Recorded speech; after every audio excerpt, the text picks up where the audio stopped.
నటుడిగా తనకు తిరుగులేదని నిరూపించుకున్న చియాన్ విక్రమ్ చాలా రోజులుగా కమర్షియల్ సక్సెస్లు సాధించడంలో మాత్రం వెనుకపడుతూనే ఉన్నాడు. ఎక్కువగా కమర్షియల్ ఫార్మాట్కు దూరంగా ప్రయోగాత్మకంగా చిత్రాలు చేస్తుండడం కూడా విక్రమ్ ఫెయిల్యూర్స్కి కారణం అన్న టాక్ ఉంది. అయితే మరోసారి తానే హీరోగా విలన్గా నటిస్తూ రూపొందించిన ఇంకొకడు అంటే ఇరుముగన్ చిత్రంతో ఆడియన్స్ ముందుకు వచ్చాడు చియాన్. మరి ఇంకొకడు మూవీ ద్వారా విక్రమ్కు సక్సెస్ వచ్చిందా లేదా అన్న విషయం తెలుసుకోవాలంటే ముందుగా ఈ రివ్యూ చూడాల్సిందే.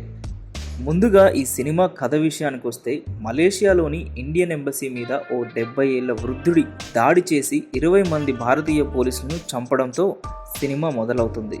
లవ్ అనే కెమికల్ సైంటిస్ట్ రూపొందించిన ఓ డ్రగ్ వల్లనే వయసు అయిపోయిన వ్యక్తి కూడా దాడి చేయగలిగాడని తెలుస్తుంది. లవ్ రూపొందించిన స్పీడ్ డ్రగ్ తీసుకుంటే 5 నిమిషాల పాటు మనిషికి అద్వితీయమైన శక్తి వస్తుంది. ఈ డ్రగ్ను ఉగ్రవాదులకు అమ్మే ఉద్దేశంలో ఉంటాడు లవ్. అయితే ఎంబసీ మీద జరిగిన దాడితో అలర్ట్ అయిన ఇండియన్ పోలీస్ గతంలో లవ్ కేసును డీల్ చేసే 4 ఏళ్లుగా సస్పెన్షన్లో ఉన్న రా ఆఫీసర్ అఖిలన్ అంటే విక్రమ్కు ఈ కేసు బాధ్యతలను అప్పగిస్తారు. లవ్ కారణంగానే తన భార్యను పోగొట్టుకున్న అఖిల్ లవ్ను అంతమొందించడానికి నిర్ణయించుకుంటాడు. మరో రా ఆఫీసర్ ఆరుషి అంటే నిత్య మీనన్తో కలిసి మలేషియాలో అడుగుపెట్టిన అఖిల్ అక్కడ ఎలాంటి పరిస్థితులను ఎదుర్కొన్నాడు, చివరకు లవ్ కథను ఎలా ముగించాడు అన్నదే మిగతా కథ.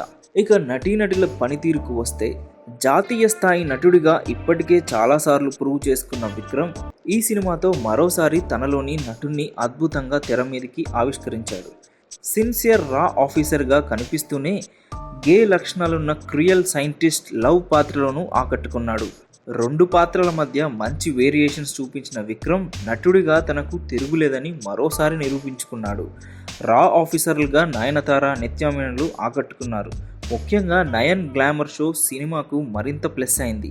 నాజర్, తంబి రామయ్య లాంటి నటీనటులు తమ పరిధి మేరకు అలరించారు. దీనికి లాలీపాప్ ఇచ్చే రేటింగ్ 3.